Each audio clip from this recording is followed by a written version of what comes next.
falls. It's pretty cool. We'll go around. In 1 minute, more cubic meters of water go over Victoria Falls than fall over Niagara Falls in a day. Or at least when the falls are at their fullest. We were at Victoria Falls right at the start of the dry season, when the falls are at their peak. This section of falls right here is called the Devil's Cataract. Believe it or not, at the end of the dry season, when almost half the river has evaporated, the water here will be so still you can actually swim in it. The local name for Victoria Falls is Masi o Tunya. It means the smoke that thunders.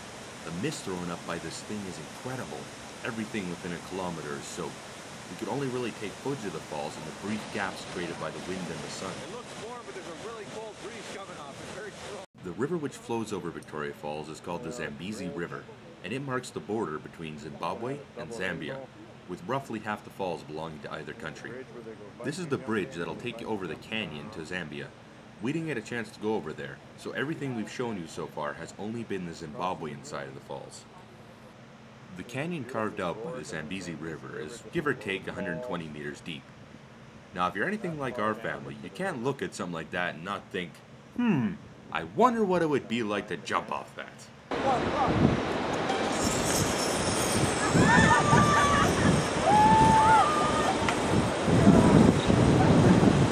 He's up over a gorge that's really, really deep.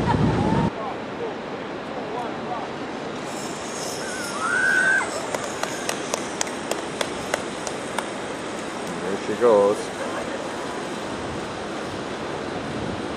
All the way to the other side. All it is a guy pulling you back on a pulley.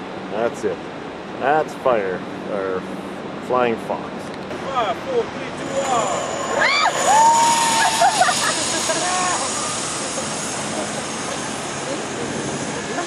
That goes fast. 5, 4, 3, 2, 1.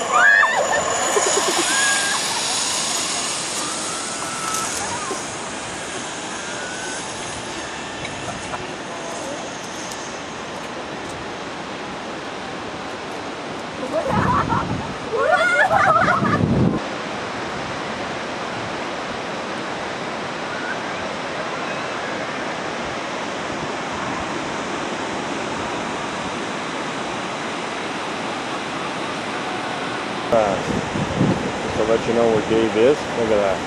All the way up to there, where he jumped. All the way up. Up to see all that. Sorry guys, I get. I see it.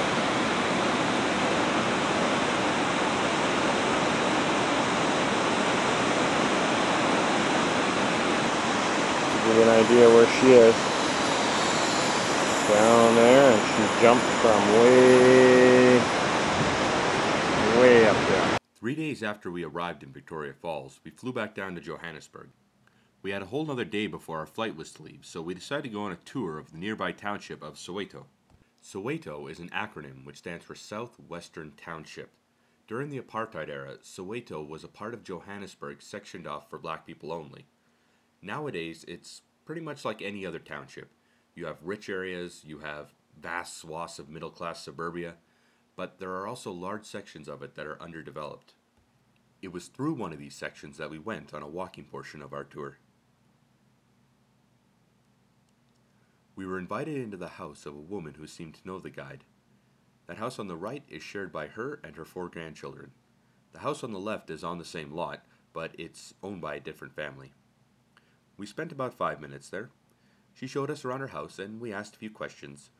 One of her grandchildren was at home. She was a bit shy and didn't really seem to want to talk to us. But as we walked out the yard, she ran outside and waved goodbye. We continued our tour of Soweto and ended up at Regina Mundi Church. Regina Mundi means the Queen of the World. Anti-apartheid activists like Nelson Mandela used to meet here, back when going to church was one of the few places that black people were allowed to congregate freely. In 1976, in what became known as the Soweto Uprisings, police opened fire on the church. Most of the damage has been repaired, but several bullet holes have been left in the ceiling as reminders of the past. These weren't rubber bullets either, they were firing live ammunition at the people inside. We learn more about the uprisings at the Hector Pieterson Museum. In 1976, students were protesting the use of Afrikaans as the language of instruction in schools. Police opened fire on the crowds, and one of the first people killed was 13-year-old Hector Pieterson, as captured in this famous photograph. The rest of the museum contained exhibits about the history of Soweto. As we continued our tour, we eventually got to see the house that Nelson Mandela used to live in. It's a bit hard to see, but if you look through the gaps in the fence, you can make it out. One last thing in Joburg I'd like to mention. These are the soccer stadiums that are being built/refurbished for the 2010 World Cup that South Africa is going to host.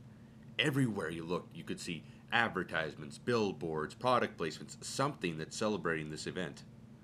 I think they might be bigger for this than Canada is for the Vancouver Olympics. So that's our vacation. We saw amazing sights and we met incredible people. We learned some new things, but more importantly, we unlearned some things we thought we knew. Southern Africa is a beautiful part of the world, and any one of us could go back in a second. Ek kry hoendervlees as jy die daarbaan bekeer. Ek fantasieer oor hoe jy alles keer.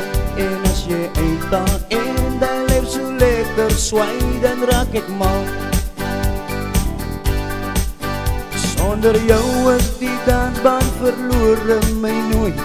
My hele lyf bewe, want mooi bly maar mooi. Die passie waarmee jy die dansbaan regeer, liewe Lulu.